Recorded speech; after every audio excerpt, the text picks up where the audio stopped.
As used in this chapter, person includes the following. This is Section 7 of Senate Enrolled Act 101, State of Indiana. Mike Pence signed it.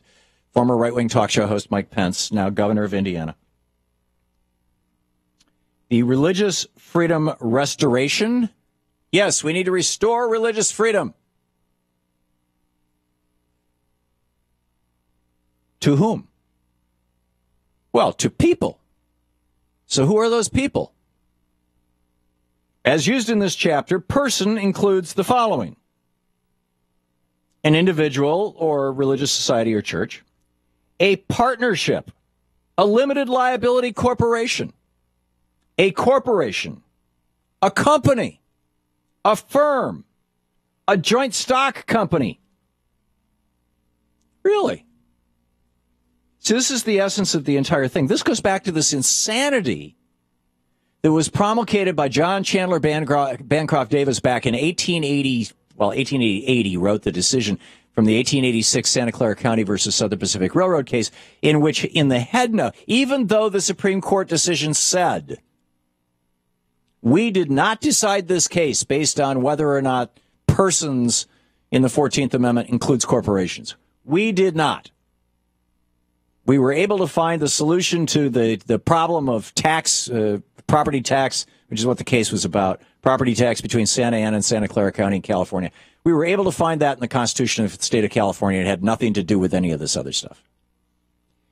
But nonetheless, in the head note, in the commentary on that decision, the clerk of the court, Chandler Bancroft Davis, wrote that the Chief Justice, Morrison Remick-Waite, had said, nobody disputes that corporations are persons. Well, yeah, Waite did say that early on in the discussions. And what he was talking about was that they had the right to sue or be sued, to own property, to enter into contracts.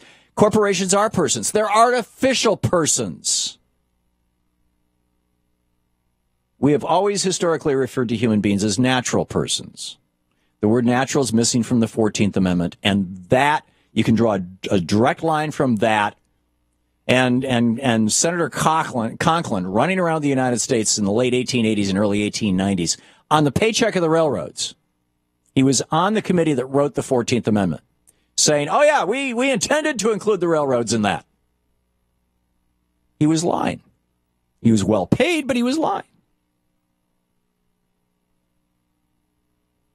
So here we have this law that says that, corporations can discriminate against individuals, which raises some interesting questions. John Moyers is writing over at Alternet. He says the following is not a snark. It's an honest and practical inquiry.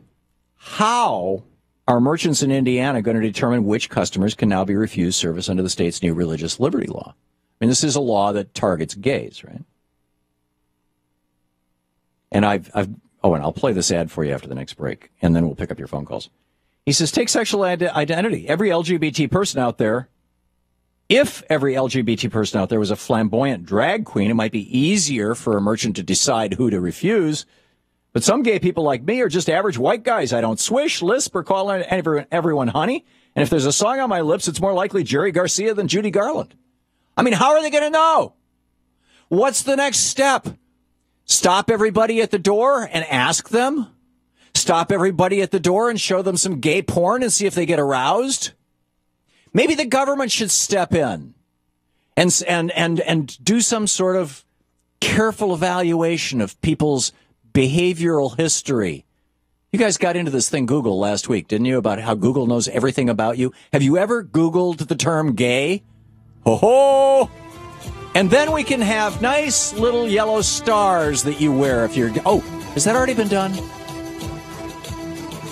I'm surprised George Stephanopoulos didn't ask Mike Pence about that. How do you know who's gay? Oh, because of the yellow star they're wearing. Or it was a pink star, actually, wasn't it?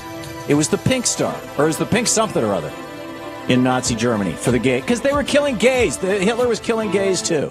You're listening to the Thom Hartmann Program. Call 202-536-2370. I think I just broke what's-his-name's law, Goodwin's law. Whoever mentions Hitler loses the argument. But you get my point.